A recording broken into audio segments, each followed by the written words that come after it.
इसका मतलब है कि आपको ये पता होना चाहिए कि जिस पंचायत में आप गए हैं वहाँ केसीसी पहले से कितने नए कितने बने, कोई सैचुरेशन में कोई रह तो नहीं है। तो आपको सचिव को पहले पूछ के वो करना चाहिए। अले यहाँ स्टार लगाइए तो पुराना डर रहा है, ये इसका मकसद नहीं है। मकसद इसका यह कि सैचुरेशन के लिए आपके पास डेटा ही नहीं है कि इस गांव में कितने केसीसी बने और आप कितने बनाने वाले हो, कौन रह गया, प्लान नहीं है। आपको तय करना होगा। तो एक उदाहरण दिया मैंने, आपके साथ भी कार्ड लागू होगा। खाना गुरु का चले जाओगे तो क्या फर्क पड़ना। एक्शन मोड में देखे मध्य प्रदेश के ग्रामीण विकास मंत्री प्रहलाद सिंह पटेल अधिकारियों को लगाई फटकार। अधिकारियों से कहा, आपको पता होना चाहिए कि जिस पंचायत में आप है उसमें पीएम आवास की सीसी कितने बने, सचिवों से पूछकर तैयारी करनी चाहिए। ये नहीं कि लगाई तो चल दिए। आप लोगों के पास डेटा ही नहीं है कि कितने केसीसी बने और कितने बनना है, कौन रह गया है। मन से वाले की जरूरतमंद को तो पीएम आवास मिले, मिलना तो सभी को है।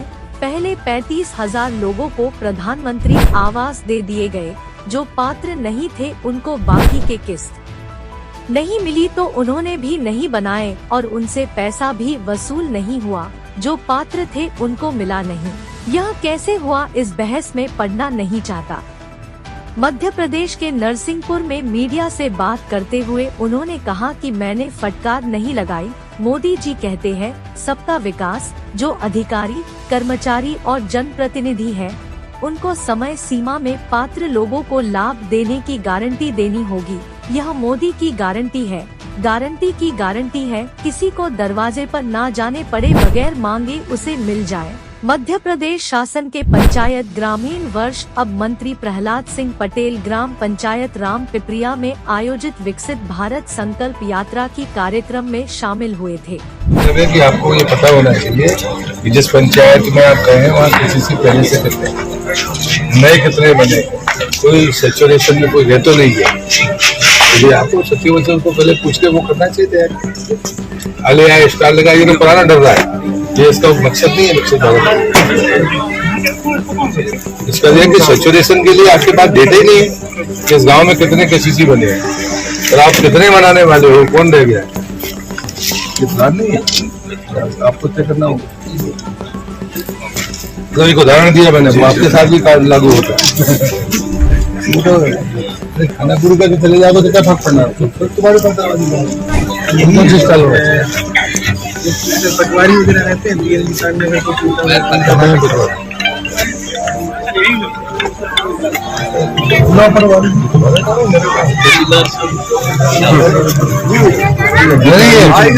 बंद कर देना चाहिए।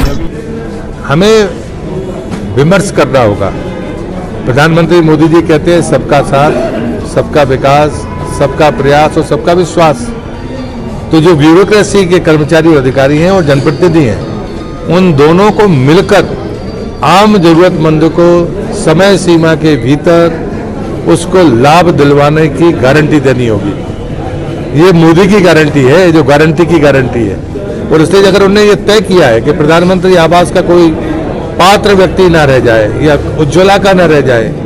अब शौचालय का तो संकट नहीं है, जब भी मिलेगा तो वो अपने आप मिल जाता है। तो मुझे लगता है कि जो जरूरत की चीजें हैं, केसीसी है, तो दरवाजे पर ना जाना पड़े और बिना मांगे उसके गांव में उसे मिल जाए।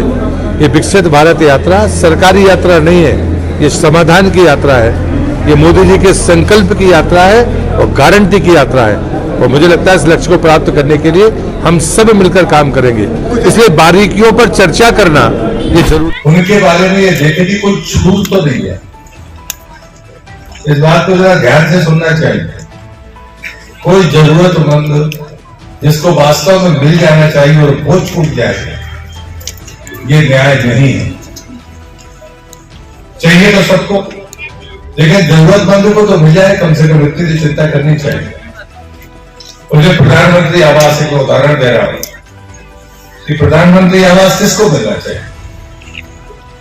और मैं सहयोग सोची विभाग का मंत्री बना हूं अभी, तो मैंने जब कल रिव्यू किया तो शुरू में जिन लोगों को दे दिए गए ऐसे लगभग 35,000 लोग हैं जो पात्र नहीं थे।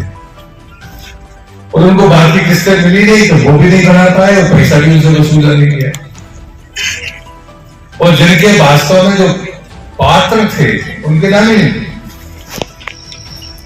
और ये किस स्तर पर हुआ है इस पर बहस में नहीं पड़ना चाहते। हम गांव में जब चुनाव लड़ते हैं या बाकी चीजों को देखते हैं तो हमको लगता है इसने हमको वोट दी है, इसने हमको वोट नहीं दी।